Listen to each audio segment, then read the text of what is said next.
This is for the women who are still functioning, is still showing up, still handling everything that needs to be handled, and still feeling like something is deeply wrong, even though from outside everything looks completely fine. Can you talk about what burnout actually looks like to Black women? Because I promise you, it doesn't look the same way most people describe it. But for those of you who are new here, I'm looking into him. Empowerment coach, social worker, with over 20 years in human service, working alongside women, youth, families, individuals. This is the Empowerment Clique, and this is where we get a little real. So come on in, let's get into it. Burnout. You know what I realized? When most people talk about burnout, they describe someone who has stopped functioning, someone who cannot get out of bed, someone whose life has visibly fallen apart. And that version of burnout is so real. I'm not dismissing it at all. But this is not the version I see most often in women of color, the Black women particularly.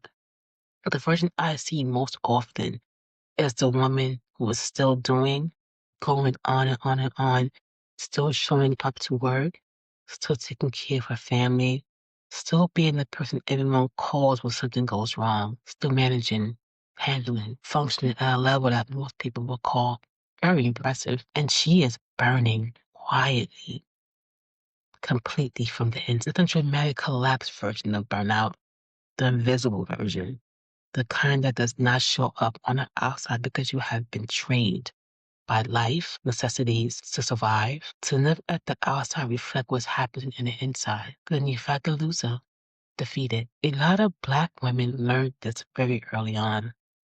You learned that falling apart was not an option, that someone always needed you to hold it together, that your strength was not just admired, it was very much depended on, required, even assumed. And so you built a version of yourself that can keep going no matter what the occasion was.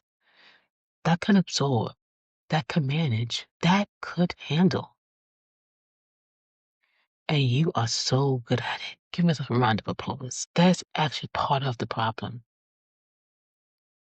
You are so good at functioning while hurting that nobody around you, and sometimes not even you, can tell how close to empty you actually are. Let me tell you what this version of burnout actually looks like because I want you to recognize yourself in this. It looks like waking up already exhausted, not from what you did yesterday, from the accumulation from years of giving more than you received, from the weight of always being a strong one, from the emotional labor of managing not just your own feelings, but everyone else's feelings around you too. You open your eyes and you're already tired and you get up anyway because that is what you do. It looks like going through the emotions of your own life, doing all the right things, checking all the right boxes. And I feel strangely disconnected from it, like you're watching yourself live rather than actually live. Like the woman do all of it is somehow separate from the woman you actually are inside. It looks like losing a thing that once was joy, not dramatically, but very gradually. Things you used to look forward to just because things you did. Hobbies become very much like obligations. Rest feels impossible because even when you stop, your mind does not.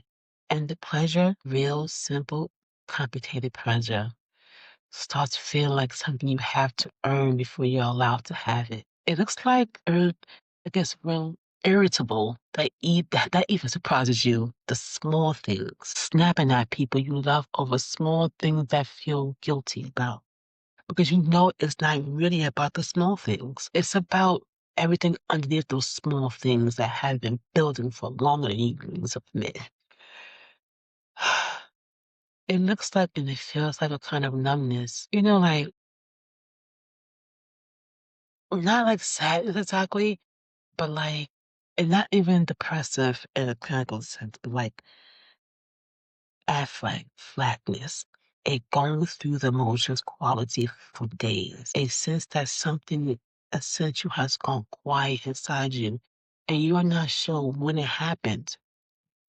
or how to find it again. It's like that luster is gone. A lot of women are living this right now. Baby, you are one of them. And here's what I want to say very clearly.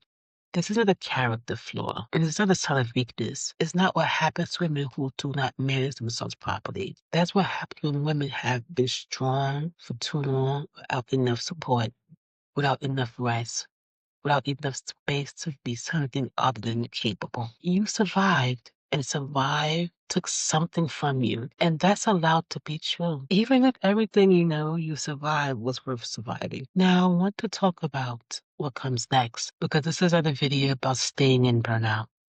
This is a video about naming it. And naming is always the first step towards something different. You know what I realized? You cannot pour from an empty vessel. No, you cannot give what you do not have. And you cannot build the second half that feels different from the first half if you carrying the same exhaustion into it without acknowledging it at first.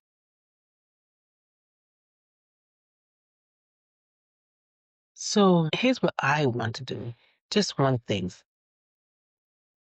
And now, let me back up.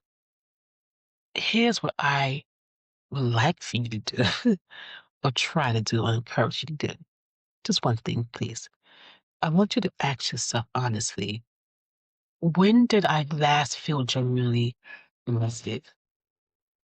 Rested like physically, emotionally, or mentally, even spiritually. When did I last feel like I had enough? Not depleted, not running on reserves, actually enough. If you cannot remember that information, that is your nervous system telling you something important, and it deserves to rest. You are not a machine. You are a woman. You're a girl. You're female.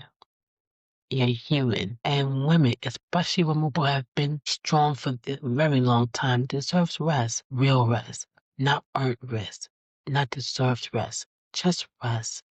Because you are a human being. A human being needs to refill. You are allowed to be tired. You are allowed to say that out loud. And you are allowed to decide that this season looks different from the last one.